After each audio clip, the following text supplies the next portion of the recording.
We are Nelson and Kim Harvey, Canadian adventure seekers living on Vancouver Island, British Columbia. We embarked on an amazing 18-day road trip from Halifax, Nova Scotia to Vancouver Island, British Columbia, Canada. But we didn't take the quick, boring route, no. We decided to cross 2 provinces, 25 states, and 2 border crossings for this epic road trip. Of course, we had Monty the Mountie Moose by our side to check out all the sights, as well as indulge in some unique cuisine to each area we visited. Share in our journey with our multi-episode account of the biggest road trip either of us have ever done. So come and hitch a ride with us. All right, so day 2 has us starting at... we were in Groton, Connecticut, and we went and saw the USS Nautilus, which is right in here. And then we got back on the road, and we went down through here, and we drove around Yale. We went through Yale, and then we came down, and we came through here, through New York. We could see... during a complete rainstorm. Oh my God, the rain was incredible. And then we went off, past this way, down into New Jersey, and saw the Statue of Liberty. Then we came up, went back out, came down through here, went to Philadelphia and saw the Liberty Bell. And then we continued on down this direction to Baltimore. And then down into Washington, D.C. Washington, D.C. was into day 3. We arrived in Washington, D.C. the night of day 2. Yep. And then, so the next morning, which you guys will probably already know. Yeah, we got up. We had a good morning. Yeah, we walked the mall, and then we got in the car, and the car wouldn't start. So all our plans for the day, for the afternoon at least, were completely destroyed as we went around looking for a new battery. Tools, yeah, all that sort of good stuff. And then we got back on the road, and we went down basically I-95 all the way through Richmond, came around down through Norfolk, down this way through the Chesapeake, and over onto here, and we went to Kill Devil Hills. Now we're on the road, and we should be going all the way down through here, coming up I-95, and we're going to Charleston. This is where you should be ending up today. We started off the map way up here. Nova Scotia, had to drive all the way around. Come all the way this way. There. So to there. That's where we are right now. We're going to be here tonight. That's a long ways. So let's get going. So we have never been here before. I don't think you have either. I don't think I've ever known not to a Dunkin' Donuts. We're in Dunkin' Donuts in, oh gosh, I can't remember. Roanoke Island. Roanoke Island? Yeah, North Carolina. Yes. So we thought we'd pull over off the highway and grab a coffee or something to probably wake us up. And cold. I'm getting a cold coffee, and I'm not sure what else I'm going to eat. But anyway, we'll share with you what we got in a moment. Yeah, it's 7:30 in the morning, and it's 27 degrees. Yeah. So this is a hummus, and I believe it's sun-dried tomato toast for breakfast. And an iced coffee. Yes. So I got myself an iced chai. Does look good though. Definitely glad we pulled over so you could eat this. Tastes good? That's pretty good. Cool. Okay, and as I mentioned just a moment ago, I got an iced chai, and I got these egg bite things. They're similar, I think, to, well, they're trying to be like the Starbucks ones, which are really good, but we'll see. It actually has a donut shape, which I think is hilarious for Dunkin' Donuts, rather than just a full-on, like, little mound of egg. Actually really good. Now let me try my chai tea, iced chai. Okay. This is not the last Dunkin' Donuts that we're gonna be at. Yeah, that's really good. Iced chai. We're gonna finish our breakfast here on the road and keep on driving. All right, well, here we are at the Wright Brothers historic spot where they took off for the first time ever, the first powered flight in human history. Orville and Wilbur Wright. 2 guys with a dream and the skills to build bicycles. They only flew together once because they promised their dad that only one would fly a plane at any given point in time because of how dangerous he thought it was.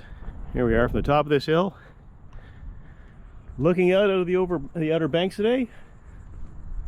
Absolutely gorgeous sunrise. And if you look straight down there in that path, just the end of that path, I don't know if you can see it, there's some stones and a cairn, and that is literally the first powered airstrip on the planet. And just right over there, there's an airport you can fly into, little strip. Come visit this monumentous place.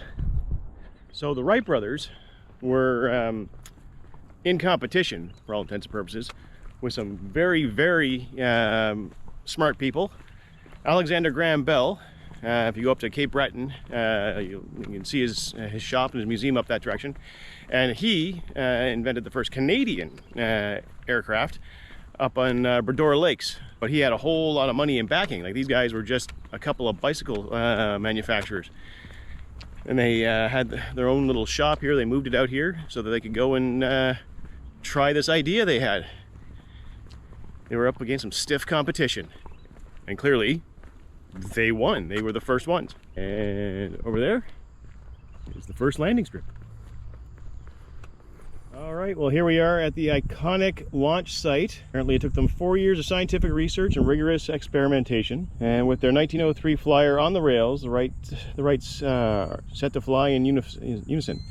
They each pull down a propeller. The engine roars to life and the propellers whip through the air. Only a restraining wire keeps the flyer in place.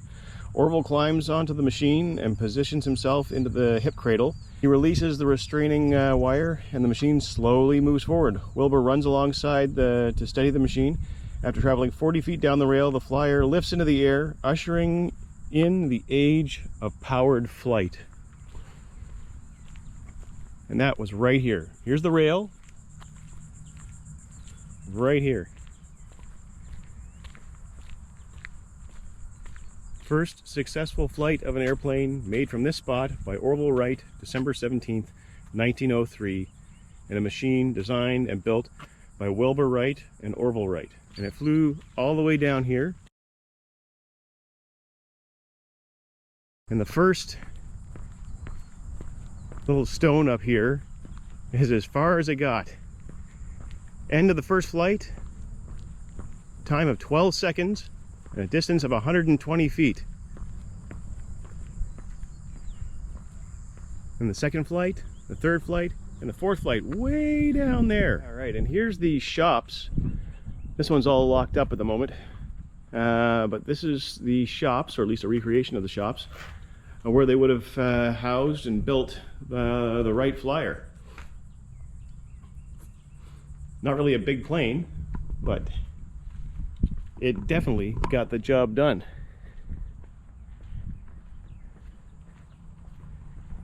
And all the way over there is Kill Devil Hill, where they first tested out their gliders. And that's it, because the park isn't open until 9 o'clock. Hope you guys enjoyed it.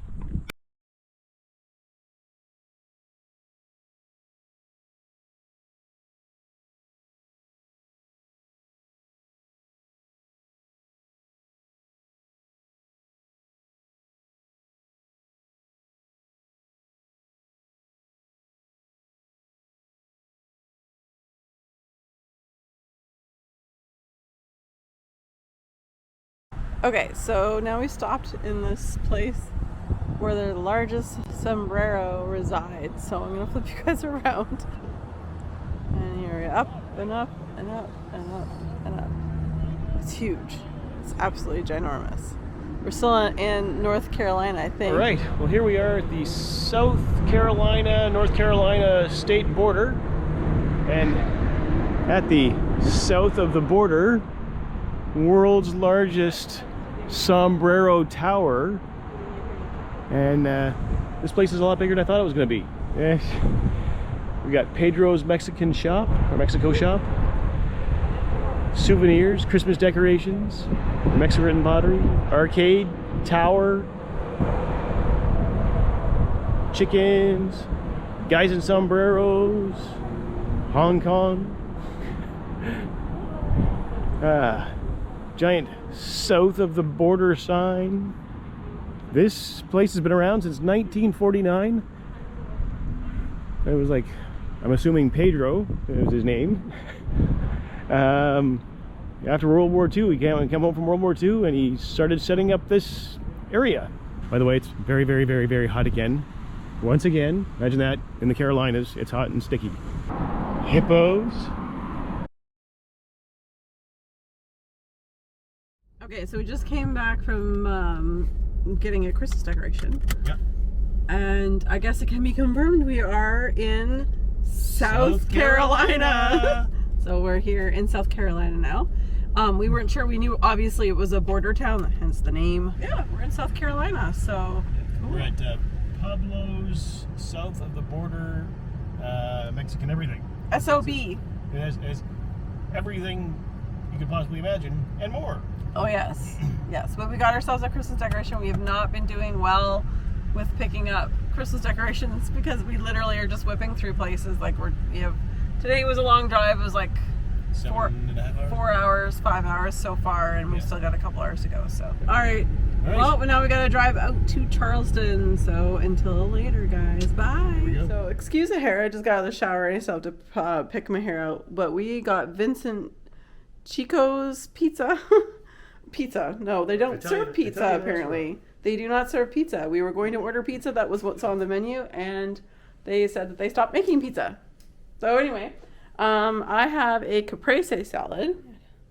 It's a little messy. Some of Nelson's Alfredo kind of went everywhere, but this is my caprese salad, and this is Nelson's. Was it? Do you have meat in there? Or is it just Alfredo? I think it's like a chicken Alfredo. It might be chicken somewhere. Might be chicken in there somewhere.